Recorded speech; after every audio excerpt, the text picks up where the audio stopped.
Perang dan damai, dua kata ini sepertinya selalu ada dalam sejarah kita, ya kan?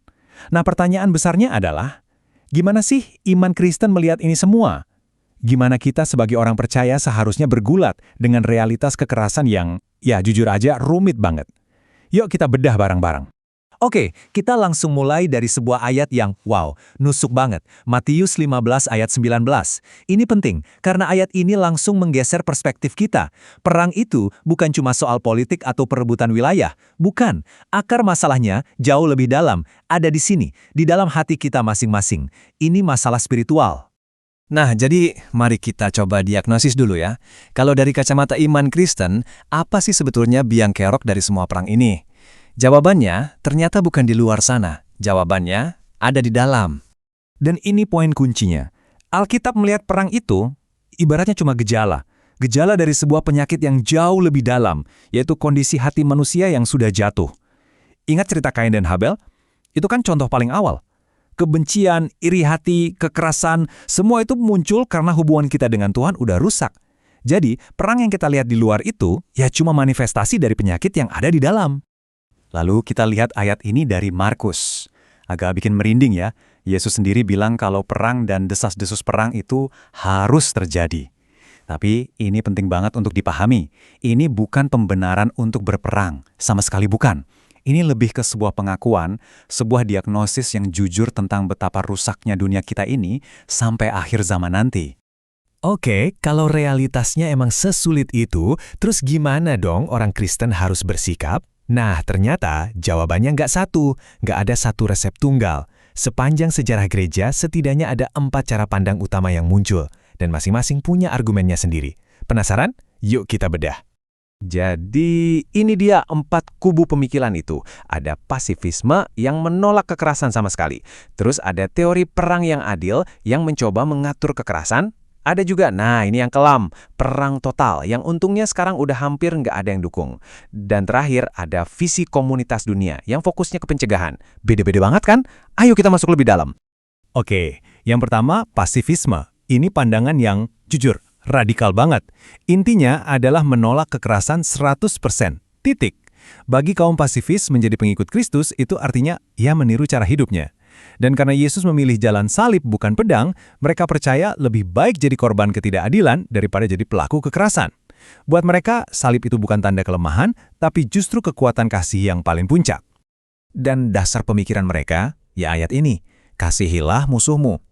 Gimana bisa kita mengasihi musuh sambil menembak mereka? Itu pertanyaan fundamental bagi seorang pasifis.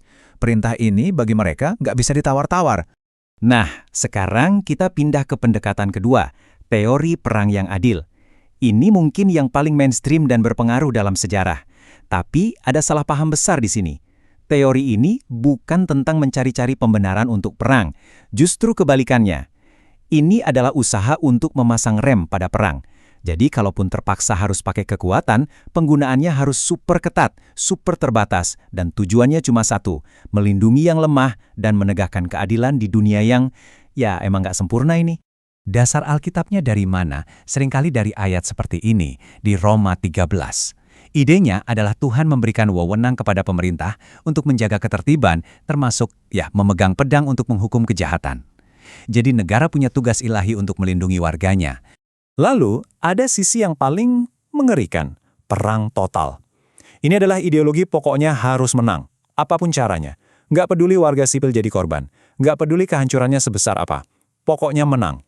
Untungnya, pandangan ini ditolak mentah-mentah oleh hampir semua gereja modern. Kenapa? Ya, karena ini jelas-jelas antitesis dari ajaran Yesus. Kasih, pengampunan, martabat manusia, semua itu dilempar keluar jendela. Ingat, dalam iman Kristen, tujuan baik nggak pernah bisa menghalalkan cara yang biadab. Contohnya, lihat aja adegan ini di Alkitab. Murid-muridnya lagi emosi. Tuhan, kita panggil api dari langit aja buat bakar mereka. Dan apa jawaban Yesus? Dia langsung tegur mereka, keras. Ini menunjukkan kalau semangat hancurkan musuh, itu sama sekali bukan semangatnya Kristus. Dan yang terakhir, visi komunitas dunia. Kalau 3 yang tadi fokus ke gimana merespon konflik, yang ini beda. Ini lebih ke gimana cara mencegah konflik dari awal. Gini logikanya. Damai itu bukan cuma soal nggak ada perang. Itu cuma gencatan senjata. Damai sejati atau shalom itu terwujud kalau kita beresin akarnya, kemiskinan, ketidakadilan, penindasan. Jadi, perdamaian itu bukan sesuatu yang pasif, tapi proyek aktif membangun dunia yang lebih adil buat semua orang.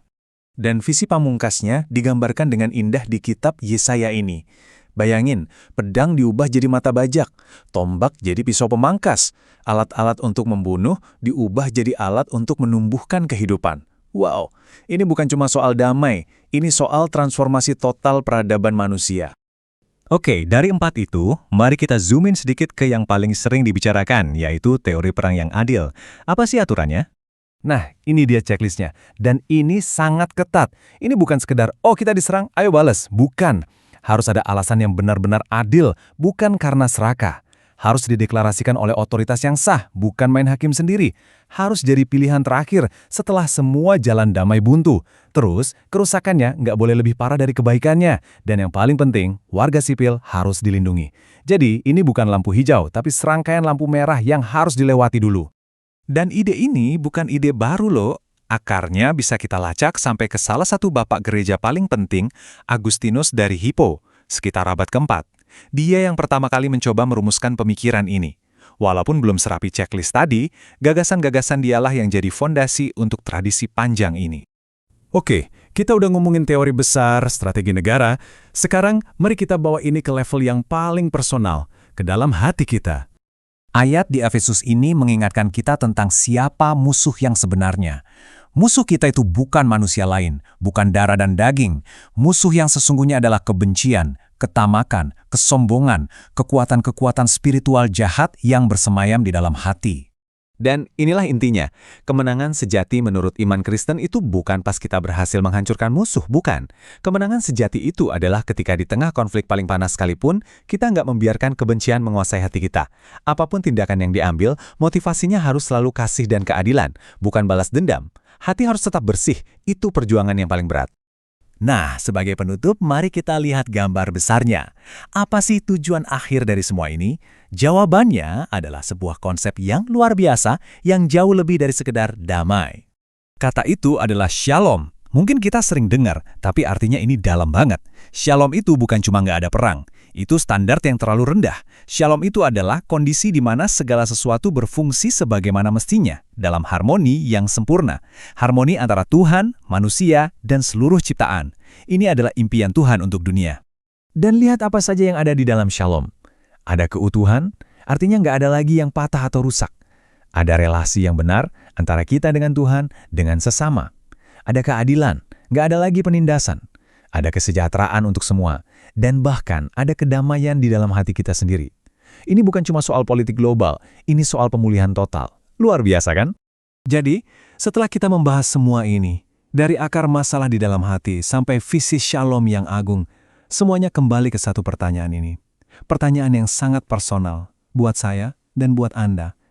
Di tengah dunia yang seperti ini, apakah kita siap untuk jadi pembawa damai? Bukan cuma penikmat damai, tapi pembawa damai, agen dari shalom-nya Tuhan, dimanapun kita berada. Pertanyaan itu saya serahkan untuk kita renungkan masing-masing.